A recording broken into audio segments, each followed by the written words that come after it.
Hi everyone, this is just a quick reminder that with the shutdown of the Google Plus API on March 7th, so imminently, you need to be sure you've removed the code for any Google Plus buttons, badges, or embedded posts on your website or blog.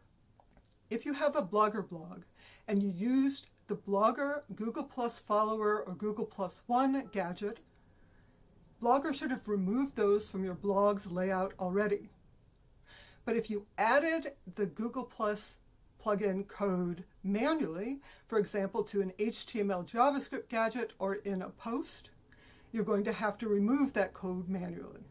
You're going to want to remove that code sooner rather than later because it can affect the layout of your website or blog.